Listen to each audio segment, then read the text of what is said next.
I just always try to make sure the voice is the star of the show. That EQ is super musical and it pulls things in and out of the voice that you didn't even really know were there.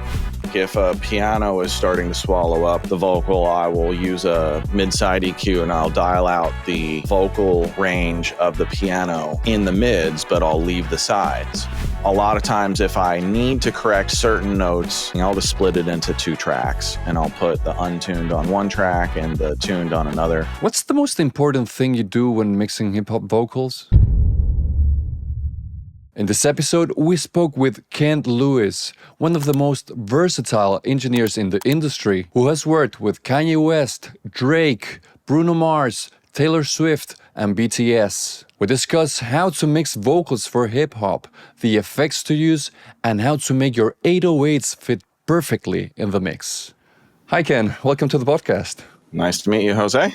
Nice to meet you too. Can we start talking about vocals? We can. I mean, everything vocals for me, fire away. Production, recording, mixing, you name it. Cool. So what's the most important thing you do when mixing hip-hop vocals? Make sure that the vocal connects to the spirit of the record. I think one of the best examples of that is the classic one copy only Wu-Tang album, Once Upon a Time in Shaolin, that Pleaser Dow now owns. When I mixed that, which was over a decade ago, the most difficult thing about mixing that project was not mixing too much. Mm-hmm. Every time you put your engineering skills to work, every time you're like, that vocal would be so much clearer if I just added a little bit of this or de-essed that or, compressed it a little harder. And, you find yourself doing these things that work on other records, and then you go like, hey, wait a minute, the feel is not right. Something is off. And that's just the experience of being a mixer, of knowing that feel always, always, always trumps sonics. And that's, I think those were the toughest, easiest mixes I ever did. Mm-hmm. So your vocals sound so upfront and without any harshness. How do you do that? I spend a lot of time trying to dial out the shit that shouldn't be there, that's not musical, that's not really adding anything except ear fatigue. And I just try and bring out the essence of the musicality of the vocal as much as I can. And make sure that, I'm a fan of compression. I tend to keep the vocals compressed and right on top. But to me, I think it's mostly in, how you de-ess and how you control the S's and how you control kind of the things that bother your ears and bring out the musical elements of it. So how do you deal with the harshness? Do you use any particular plugin? Yeah, there's a bunch of different ways. So one way is, the Soothe plugins, those kinds of things. Sometimes Soothe works really well, not only for like that kind of 3 to 5K harshness that can really get aggressive, but also if you've got like a really kind of muddy vocal, you can set your detector to only look at from like 0 to 500, and you can find where those resonant frequencies are not really doing you any favors down in the bass, and you can work to just let Soothe dial those, not dial them out, but reduce them to where they're musical again. And so I think there's a whole bunch of different ways to go after that stuff. The other way is, there's 1,000 ways to use a de-esser. If the top is too aggressive, I'll use just a top shelf. But if you've got too much of like that kind of stuff, all of that is like 2,500 to 4.5. And the way to get that is with I'll use like a Waves Ren de-esser in a notch. And I'll just, I'll listen. I will listen to the center of the notch, and on the the listen band. Can't remember what that thing is called. The listen band. So I'll dial in the center of the harshness on the listen band, and then I'll decide how much I should take out of that still sounds. It's always this fight between you want to keep it sounding musical and natural. but you want to reduce the ear fatigue. So there's always a balance that you just have to listen for and work towards. Cool. And what about compression? Do you usually use parallel compression, or what compressors are you using for vocals? About 90% of the vocals that I mix anymore is with my own plugin from Mixing Night Audio called LolComp, which is the most ridiculous interface on planet Earth. But it is, to me, there's a real function with that the interface has no parameters, numbers, anything. You have to use your ears.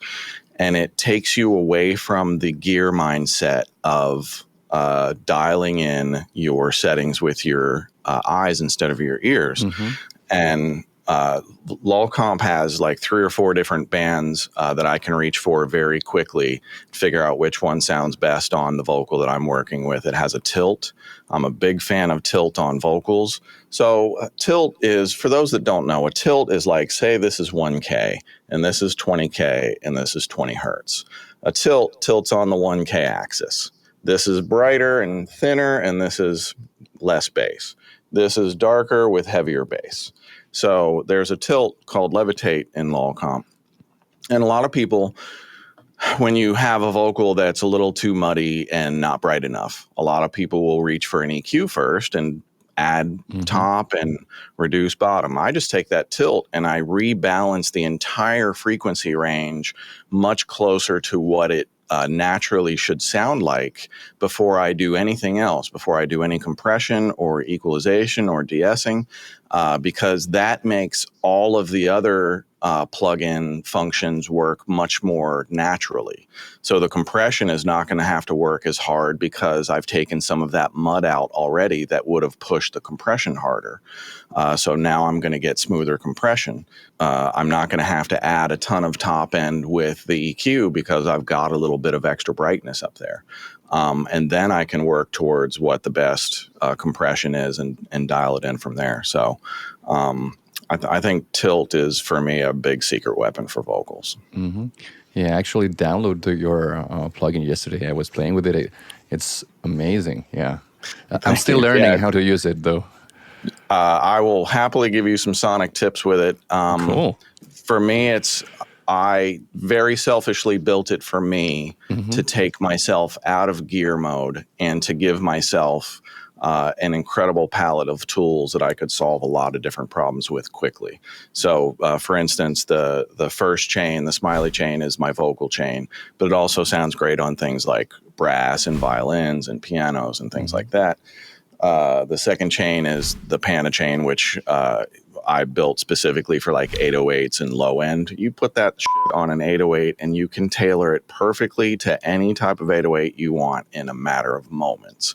And, you know, I don't build engineering tools. I build creative boxes that give me the ability to shape things quickly and make very fast decisions and go like, is this cool? Well, maybe. Is that? Oh, that's even cooler. I didn't expect that. And you've always just got to be open enough to listen to what you're working on and receive new ideas that you weren't expecting. And then you can find some real incredible magic. And I think everything that we build at Mixing Night Audio, LolComp and Greenhouse, and our next one coming is all that same philosophy. Like, it's got to sound amazing out of the box. It's got to give me great sounds right away. It's got to be super easy for new users, and it's got to be powerful enough for pros. So besides the LolComp plugin, are you using anything else when you're mixing hip hop? The distressor occasionally gets some use if I need a little extra squeeze or shaping. The UAD Pultec Pro Legacy with the stacked EQP1A and MEQ5 are usually my go-to for any vocal EQ, unless I need like surgical EQ. But if I just want to shape EQ, that's my first go-to. I find that EQ is super musical and it pulls things in and out of the voice that you didn't even really know were there. But if you need some air or odd air to the vocals, what will you use? Lol Comp has air. It's got a exciter band, which is lavender and haze. Lavender is mid-range, and haze is the air band. And me and my partner in Mixing Night Audio, Dominic Ravinius, worked on lavender haze, so it's a little Easter egg for our users. But aside from our own air band, I like Slate. Fresh air in very small amounts. It's like great up to like 10 or 15. Beyond that, it just starts assaulting your eardrums with high frequency.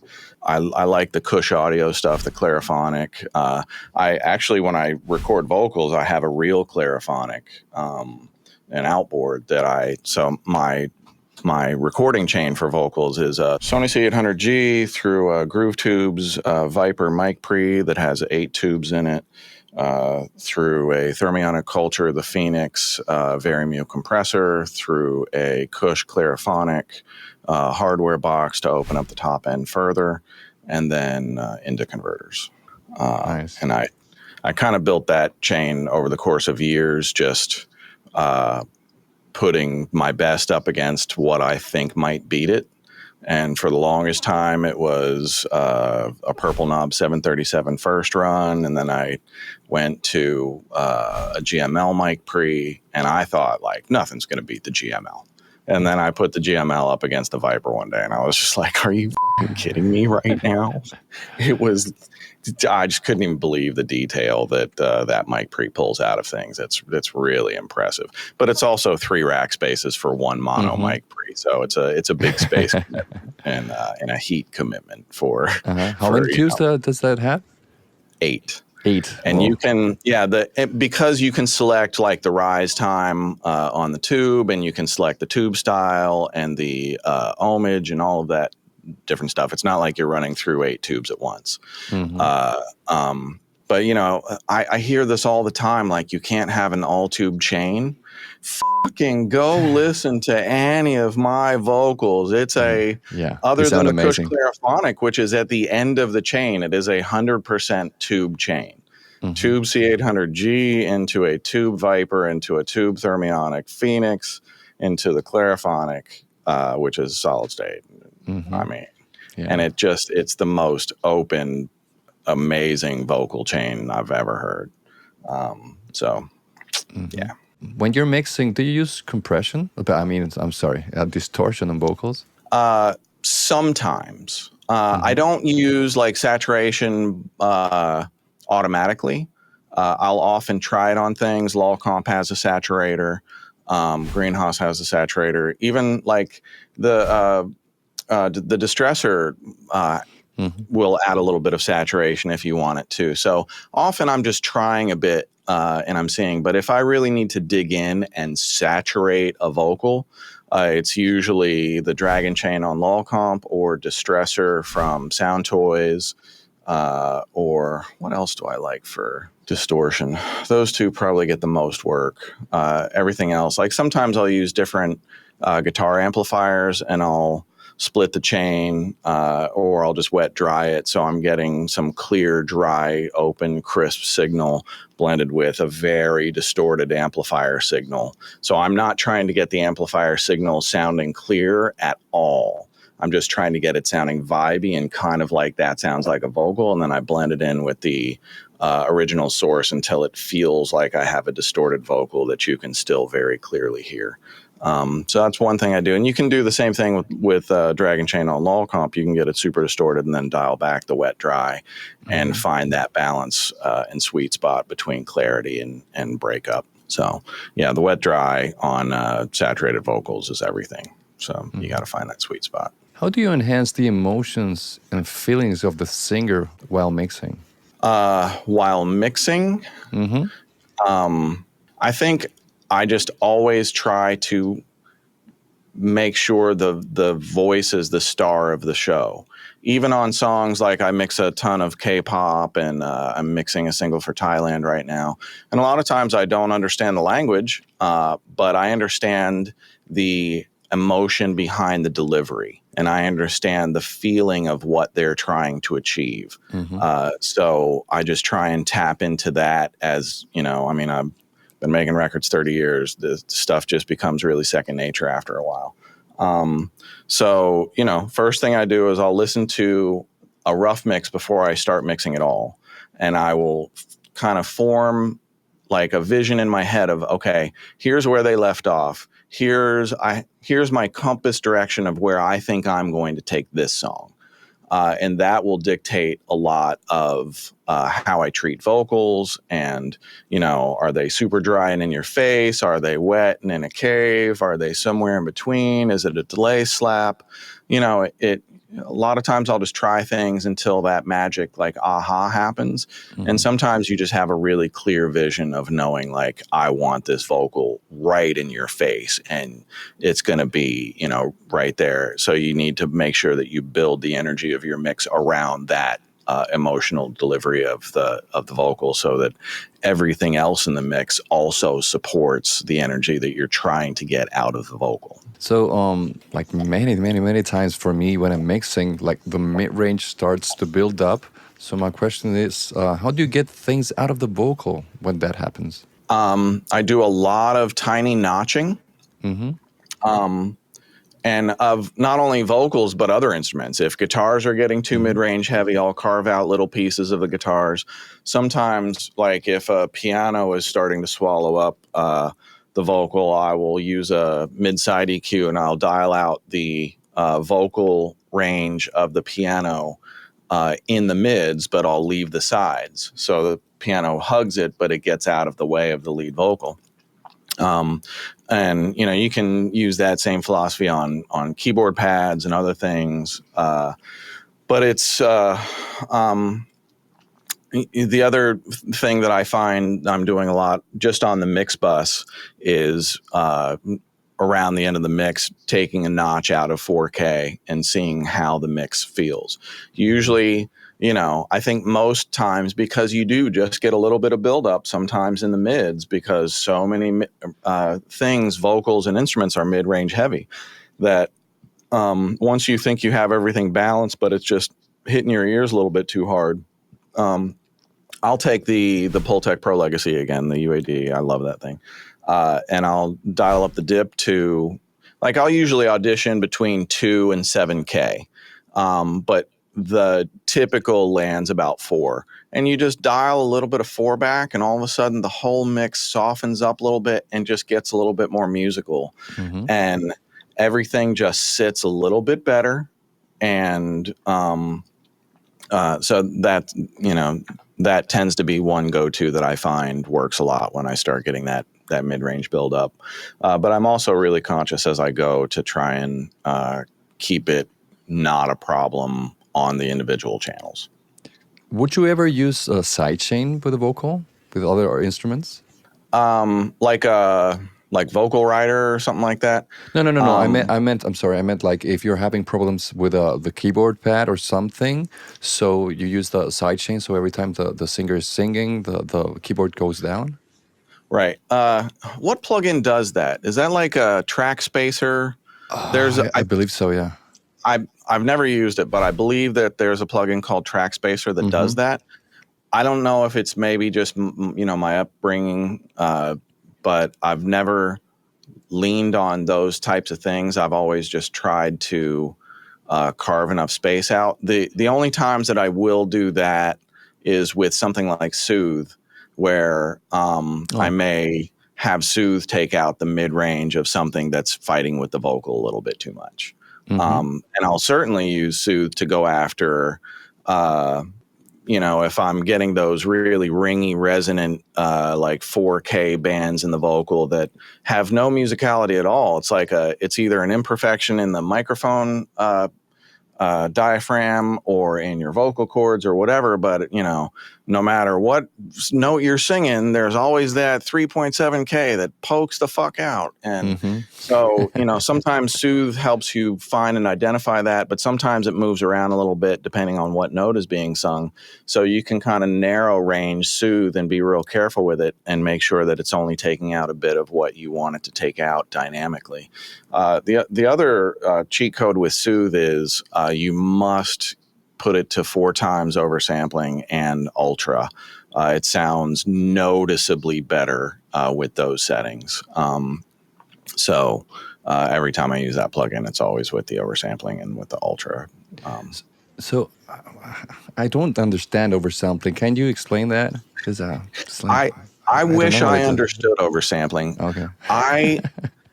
I hear what it does. Uh-huh. And basically the idea of oversampling is if you're at 44.1 and you have 2 times oversampling, then it treats it as if it's so it's taking other points along the frequency spectrum twice as often. So if you're 4 times oversampling, you're at 4 times 44.1. And what is that, like 176 or something like that? So it's supposed to be as if your converters are working at 176. And what it does sonically that I can actually audibly hear is it cleans up these artifacts. So I think the best way to hear this is if you have just like a side stick and you put it through a delay and you listen to how that delay propagates. A lot of times you can hear these like real low level chirpy little artifacts and you don't even realize they're there because you never hear them in your full mix. But then if you have too many of those, they start piling up and they just clutter your mix a little bit. And the oversampling seems to get rid of that aliasing and give you just a cleaner signal and get rid of all of those artifacts from appearing so that you have the clarity of the music coming through clearer. That's kind of the way I understand oversampling. Nice. Thanks. How do you add more energy to a vocal? Usually I'll slow down the attack on the compression and speed up the release on the compression so that it just pokes out a little bit more to you. But I mean, you can always, most of the time it's a volume thing of where you put the fader in the mix. Is going to impart the most energy. And then on top of that, it's the vocal that the effect that you choose and how well that matches what you're trying to accomplish. So like we were talking before, if your energy is like really aggressive and in your face, you would probably want your vocal to be dry and right up front. And if you mix that same vocal in every way, but you put a big reverb on it, then the emotional content of that is not going to translate at all. So there's all of these different aspects that pile up to answer that question. But it's really everything with mixing, everything with record making comes down to a core of vision.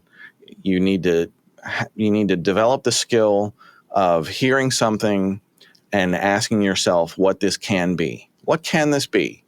And after you do that enough, your brain just automatically does it. So I hear a vocal and my brain just goes like, oh, this can be da, da, da, da, da. And then, the ways to get there start processing in very musical ways. I don't think like, oh, this needs more 10K and I need more, 4-to-1 compression. I think like, can I hear every word? No? Okay, why not? Is it not loud enough in the mix? Is when they're singing softer lines, am I losing them into the music? Do I need to automate those lines up? Do I need to add more compression? Like, why are these things happening? I try and solve the why. And then once I solve the why, then you can pick the right tool to solve the why. Do you need to clip gain? Do you need to compress? Do you need to automate? Do you need to what's the solution here? Do you need to EQ? Do you need to DS?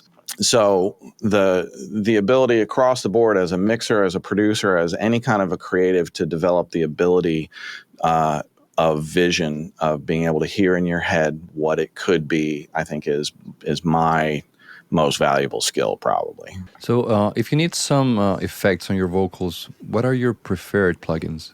I've been really getting into for just adding presence that doesn't sound like reverb to a vocal. The AMS RMS 16 non-lin 2 is amazing for that. And the Liquid Sonics non-lins are kind of basically the same things as well. I use both of those kind of interchangeably. I'm a big fan of the Liquid Sonic stuff, I'd say the UAD Capital Chambers and EMT 140 get a lot of use. The 480L gets some good use. There's, I have different verbs that I know do different things for me.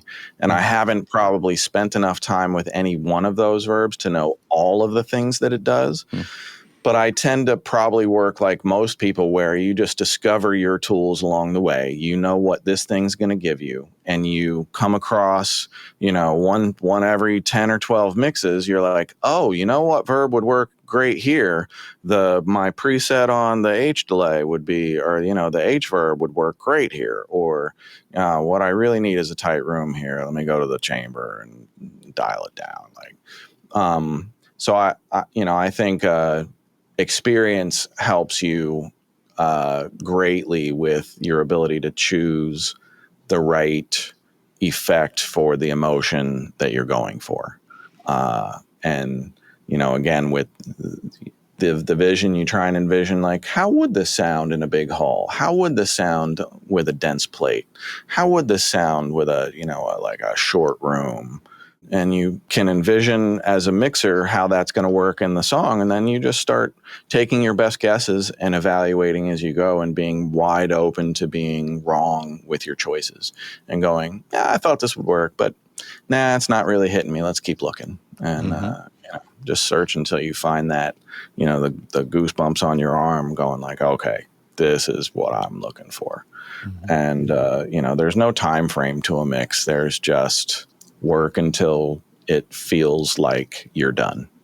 I think for young mixers, finding a finish line is the hardest thing. Whereas for me, it's very second nature.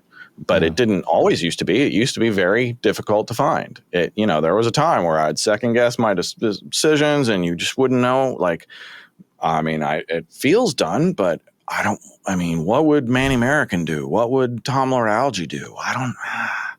And, but after you kind of pile up enough experience and you've found those finish lines on your own enough, you just start getting more confident in your abilities. And you're just like, okay, I hear in my head what I want this to sound like, and I'm just going to work until it sounds like that. And it becomes a non-anxiety event, and it just becomes like part of the musical process of mixing. Do you cue what's going into the reverbs? Rarely. Sometimes, but I find myself EQing reverb very rarely, but tweaking reverb parameters frequently. So I'll shape the top end or the bass response or things like that to the song that I'm working on, but I tend not to do that with equalizers. But not before going into if you have like a bass.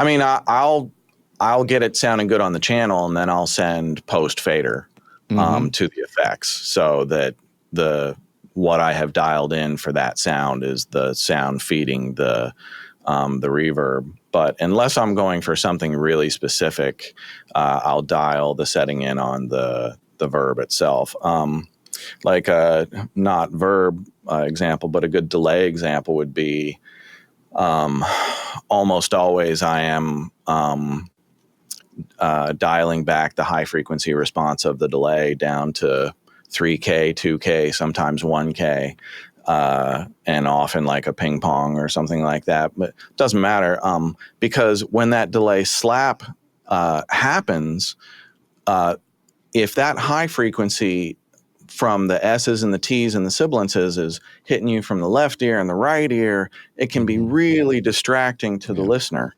But dialing back all of the sibilances and just letting the warmth of the voice trail into the delay can make that delay change the vibe perfectly for a vocal. And that's, the basically the EQ parameter, the filter parameter on the box itself.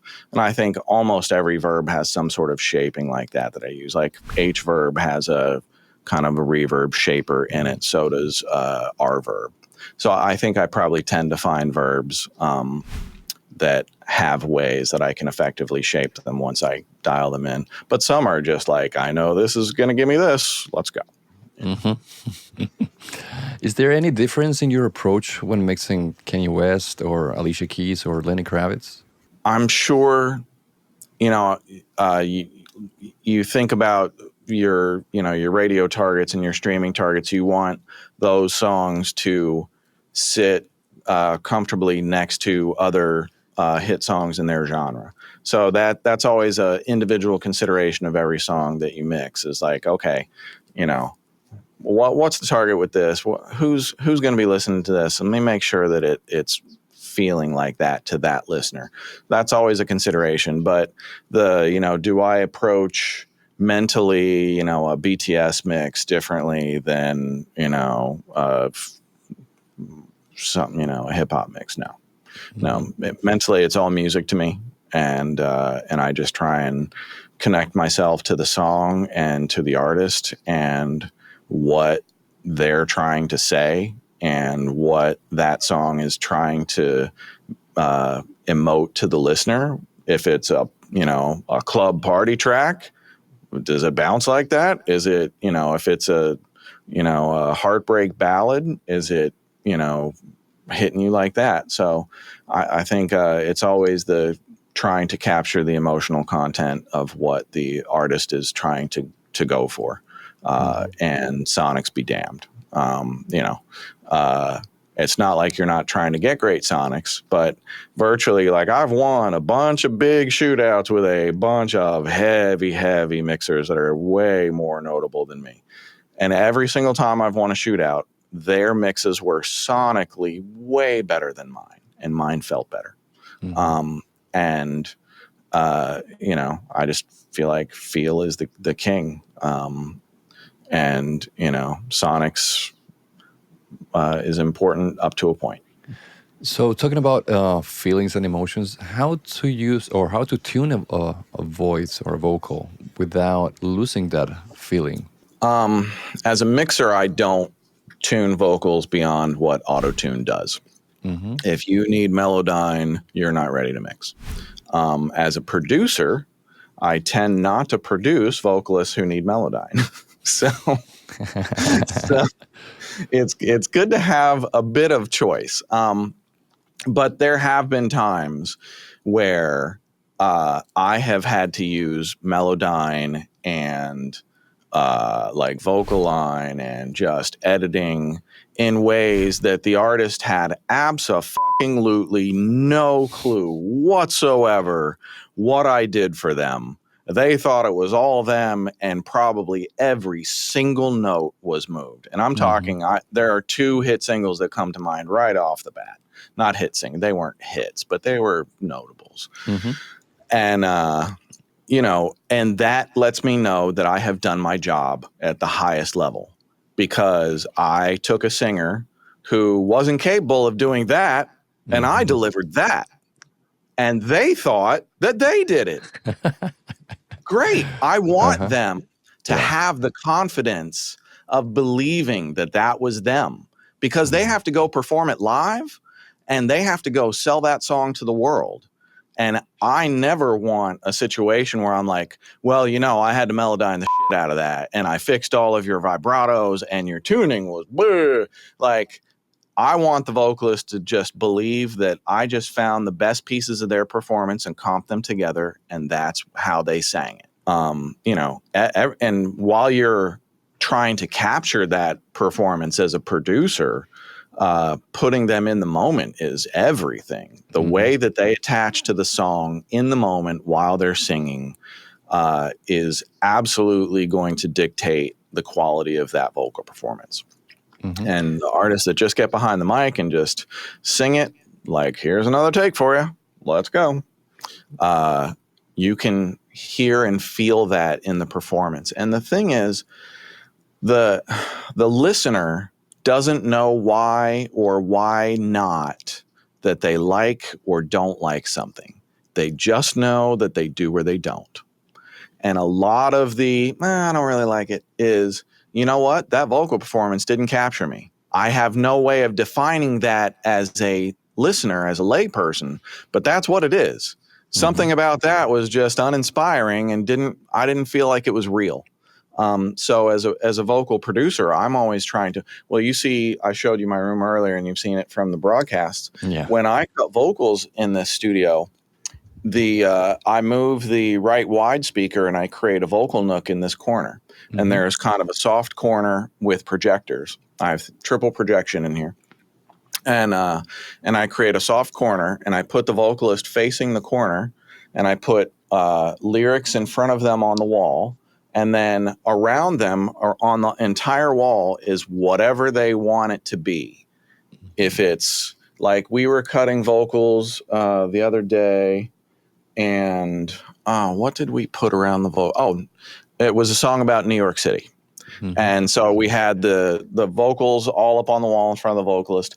But then across the entire studio wall was just live scenes of New York City happening. Yeah, very inspiring, And the vocalist could put himself back in the moments of why he wrote that song, connect fully to it, and sing to the thing that he wrote the song for, and really just lose the thought of like, am I singing sharp? Am I singing flat? Am I singing too hard? Am I singing too soft? Am I doing this? Am I doing? Oh, New York City. Oh, let's sing. It's everything about creativity to me is the ability to connect the most with the song creatively while you're making it. And I feel like that always translates the best performances. It's great to have a great microphone and everything in front of your vocalist. You always want that when you can get it. But, any microphone with a great performance is way better than a great microphone with an uninspired performance 7 days a week. So when you're tuning during mixing, when you're using auto-tune, how do you do that? You just tune like a word or something, or it's automatic? Usually just global. If I hear like it's a little wandering, then I'll just dial it into the right key and I'll listen. And, I'll make sure that it's not overcorrecting, like stair-stepping, bendy notes and stuff like that. The things that auto-tune does not do well is it doesn't handle vibrato well, and it doesn't handle slow, bendy notes well. So a lot of times if I need to correct certain notes, but other notes are bending, I'll just split it into 2 tracks, and I'll put the untuned on one track and the tuned on another. And I can just very easily drag different lines or pieces of lines of the performance to one or the other and audition them and go like, okay, is it better tuned or better untuned? Better tuned, better untuned. And I'll just go like that. And a lot of times when I'm mixing vocals, I'll do the same concept with EQ and treatment. So, if you have a vocal performance that's really soft in the verse and then it builds a little bit in intensity in the pre-chorus and then they're belting at full voice in the chorus, often I'm splitting that into at least 3 different lead vocal tracks: the verse, the pre, and the hook. And if the verse has a significant change in energy over the course of, say, 8 or 16 bars, then I may split into a verse A and a verse B. And because, I find that the EQ needed on a voice when they're whisper quiet is completely different than the EQ needed on a voice when they're belting powerfully. And same applies with compression ratios and things like that. When you dial in the perfect compression on the quiet stuff, you're way over compressing the loud stuff. So instead of trying to manage everything on one track, I split and just try and manage sections and pair the comparable styles of vocal performance on the same tracks. So that's how I handle that. Nice. You mixed December Back to June by Alicia Keys, right? So yes. I really love the way her vocals sound on that song, especially how they start very dry and then gradually gain depth and space. So do you remember what effects do you use on that track? I don't. I could probably find out post-interview and we can paste it into the screen. This is what I used. The highest honor of December Back to June was I had done other work for Alicia, but that was the first song she ever called me to mix for her. And she absolutely loved the sound of her voice and complimented me highly for the way I made her voice sound. So whatever I did to that was A plus from Alicia, and boy, there is no higher praise. And, especially when the artist is a vocalist of that caliber and makes it a point to come back and compliment the sound of their voice. And then I got called. I just mixed again for Alicia, her Hell's Kitchen Broadway, Alicia, the cast album for the Broadway play that she just wrote that got 13 Tony Award nominations and won 2 of them. Woo! So I mixed a bunch of songs on the cast album as well. And I think the December Back to June mix got me the work on the cast album. So, like this business is, you never know when things are going to come back around, but repeat business is everything. You may not see people for 5 years, and then you get a call, and for the next 3 months, that's your gig. Happens all the time. So, I also love the low end on that song. So when you're mixing, how do you work on the low end? Do you have a particular tool you use? To make sure that your low end doesn't get, like, if you have resonant frequencies down there that are just muddy for no good reason, the way I talked about Soothe earlier on, where you just set your detector to like 0 to 500 hertz and you only look at the low end and you figure out, you can fairly easily overdo it and hear the bass go right out of your sound, and then bring it back and go like, okay, this is enough. I need some of this, but I don't need all of it. So that's a biggie.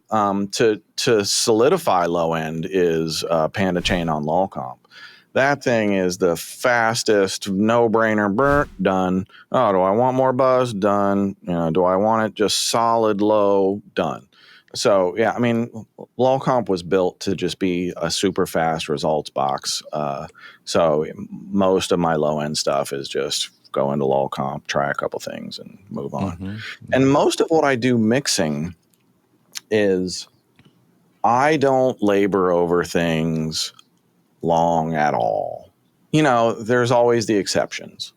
But typically, I'm listening, I'm making a decision, I'm tweaking something, I'm moving on, and I'm always trying to go, if I'm in solo, it's only for a moment so that my ear can localize that sound. So like sometimes I'll EQ in solo because I know what it's going to sound like when I put it back in, but the amateurs don't. But usually when I solo, I use it so that my brain and my ear can fully identify what that sound is, so that when I put it back into the mix, my ear can still identify every element of what that sound is, because sounds mask each other. So the piano is going to mask part of the guitar, but if I solo the guitar for a moment, I go like, okay, the low end's nice, it's rich, I might need to brighten it up and compress it a little bit. Okay, back in. And then I'll do the actual work on it, not in solo. So I'm just evaluating quickly in solo, letting my brain catalog what it's hearing, putting it back, and doing the work of actual mixing. So besides besides Lol Comp, what's the secret to a good sounding 808? Making sure it's in tune with your track. If your low end is like really wobbly, a lot of times the 808 is just slightly out of tune with, if you have a kick drum, your 808 can be out of tune with your kick drum. It can be out of tune with other elements, your piano or things like that. So make sure it's in tune. And you can use auto-tune often to tune an 808 that's just a little bit off. You can snap it right in with auto-tune with the low instrument. Compression, other than Lol Comp, would probably be Distressor, because you can just shape that thing in so many different ways that I can really figure out what I want that thing to sound like, how much I want it to sustain, how I want it to drop off, all that stuff. And then, if you want to get extreme and get that quick buzziness out of an 808, just grab like a Waves L1 or L2 and you'll get that, but you'll also lose all of the low end. So if you need that low end support, but you also want the buzziness, you're going to have to add it back if you use like an L1 or an L2, whereas the way I built Panda just gives it to you. It keeps it all there. You can add buzz without losing the substance. But would you use that L1 or L2 in parallel? I usually, if I'm going to use something like a fast attack, fast release limiter to make an 808 buzzy, it'll usually be the first thing in the chain. Unless that 808 needs to be shaped. A tilt might be the first thing in the chain if it's just too bass heavy or not bass heavy enough. You can easily fix that with the tilt and then hit it with an L2 or an L1 and fuzz it up a little bit and decide if you want to add more low end back. The other great thing, not for 808s, but for kicks, if you have just a light in the ass kick, there's a Waves thing called torque that is like it's a parallel. It just takes a chunk of your process and it parallel moves it against itself. So you can't use it with melodic instruments, so you can't use it on 808s, but you can use it on kick drums. And you can fatten up a kick drum super quickly with something like Torque or like DJ Swivel Click Boom. The biggest things with like Torque is I find that when it sounds good in solo, it's too much in the mix. And I'm constantly putting it, I'm like, yeah, this low end sounds great. And then all of a sudden my mix bus compression is like pumping like mad. And I'm like, oh, that's because I have too much low end in the kick right now. Okay. So, Torque is great, but it's kind of like the slate fresh air. A little bit goes a long way. So working on the low end can be so challenging in an untreated room. Do you have any advice or tips for dealing with that? Great pair of headphones. Honestly, if you're doing any kind of pro or releasable work in an untreated room, headphones that you rely on, this is a pair of Odyssey LCD XCs. I don't know how much they are. They're expensive, but my God, the 808s and these things sound like my speakers. And it's kind of like strapping two speakers to your head. But so you don't want to work, for hours in those headphones. They get a little bit heavy. But if you need to hear exactly what your mix is doing from 20K to 20 hertz, those headphones are perfect. You can master on those headphones. So untreated room, get headphones that you trust, whether it's those or something else that you really trust. That's number one. The other best thing to do in an untreated room is just make it as dead as possible. Put rugs down, put tapestries up on the walls, whatever it takes. When I first moved into our new location here and we didn't have a studio built, we went and bought a bunch of 8x10 rugs and we hung them in double rugs from the ceiling to the floor, and we put layers of rugs on the floor, and we put pallets of rock wool behind the rugs, and we just made this area that just had no reflection back to us. It started out as a reflective box, and by the time we were finished with it, it was tight. And then we used SonarWorks to dial in the speakers further. And then I got to fucking work, and I mixed a BTS single. It was one of the first things I did in that room. And and that was a completely on, tile floor and whatever, drywall walls, painted drywall walls. And by the time we were done with it, it was a tight room. So where there's a will, there's a way. And it doesn't have to look great. It just needs to sound great. That's how we did it. And what amp are you using with the headphones? I'm using the Redco Audio box, but it's out of the headphone box, out of the Matrix Studio, the Avid Matrix Studio. And we just take a tap out of that into the Redco, and then I pick it up at the Redco. Yeah, perfect. And So, how do you usually start a mix? loud and fast. If you've seen the show, you see the sprint mixes. Typically, when I start a mix, it is a slower version of that. So, for instance, if I have a 100-track mix, every single one of those tracks is going to be in the mix within a half an hour. It's not going to be perfectly balanced, and it's not going to be perfectly mixed. It's going to be represented well somewhere in the mix where it feels good and makes sense. And within a half an hour, instead of listening to a bunch of individual tracks, I'm listening to a song.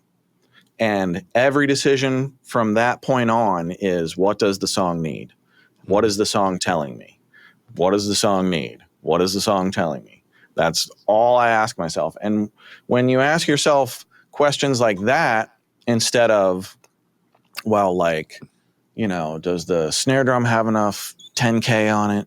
Like, that shit never crosses my mind. You know, I think in terms of like, does the song have enough drive? No. Okay, why not? Am I not nodding my head enough? Okay, maybe I need to nod my head a little bit more. Okay, what about it is not making my head nod? Oh, wow, that snare is really dark. I didn't even notice that. Oh, let me brighten up the snare. That's okay. Oh, that's nice. Like I think in terms like that. I try and answer musical dilemmas with musical solutions, and I never try and let math into the work equation. It always tries to stay, turn the technical brain completely off and just stay in the stupid creative brain and just react to what's coming out of the speakers and make decisions based on music instead of preconceived notions about what gear you have at your fingertips. Perfect. So, what's usually on your mix bus? Usually I will start with a black box HG2 saturator. You know, a little bit of squeeze sometimes. Sometimes that's a little bit too aggressive, but most of the time it's really nice at just kind of giving you a starting place. And then UAD, Manly, Very Mew. If I have a lot of stems and stuff to print, I won't use my real Very Mew. I have a real Manly, which sounds amazing. The plugin sounds the same to my ears. So it's HG2, Manly, Very Mew. Usually the Pultec Pro Legacy with the EQP1A and MEQ5. And then often something to just give it a little bit more squeeze, like a BX Master Desk I'll use a lot. And then I'll usually finish off with something like a Gold Clip from Schwab Digital or FabFilter Pro L2, something like that. The oversampling on the Pro L2 sounds great, so I tend to keep that last in the chain and just right before I print, bump it up to 32 times oversampling and let it print. Perfect. At what stage of the mix do you turn on the compressor?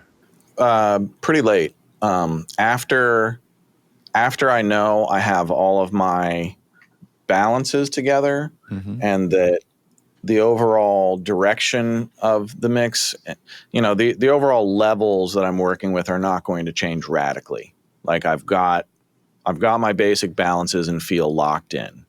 At that point, I can start adding compression and building out the mix bus really quickly. And a lot of times when I'm building out the mix, I've told my assistants this a lot of times and they're starting to understand it. I mix knowing in my head what my mix bus is going to do and not making certain moves because I know I'm going to get that out of the mix bus when I start treating it. So like, for instance, I'll mix a little bit dark. And I'll mix a little bit dark knowing that every single thing that I'm hearing is going to be a little bit brighter when I'm done with it because I'm probably going to add some sort of overall high frequency boost to the mix in some way. You know, so it's kind of like things like that I can work out in my head where I'm going. And then as soon as you know, the difference between no mix bus and 20 minutes later in mix bus land on a Ken Lewis mix is a pretty radical difference, but not up here. Up here, it already sounds like that before I start doing the mix bus. So I'm just kind of stepping in my head going like, I know where the finish line is. I just need to work for it. These are the steps that are going to get me there. Do you automate anything in your mix bus? In the mix bus, occasionally, fade outs and just cleanups at the endings when you need them. Sometimes I will automate like the verse volume down a dB or dB and a half so that the chorus explodes more. Things like that. Like if you feel like your mix is really right, but it isn't giving you the emotional lift in and out of sections that you need, sometimes just a overall volume adjustment on the master fader itself is all that's really required. Especially I find myself doing that in EDM a lot because it's just hard to perfectly get the energy of the drop right just, on the faders from section to section. So sometimes you just get this section right and you get that section right and they're close, but then just adjust the master fader on the verse until it smacks into the drop right. That's the main use of mix bus automation. Ken, thank you so much. I really enjoyed this conversation. Likewise, I did too. Thanks for having me. Thank you.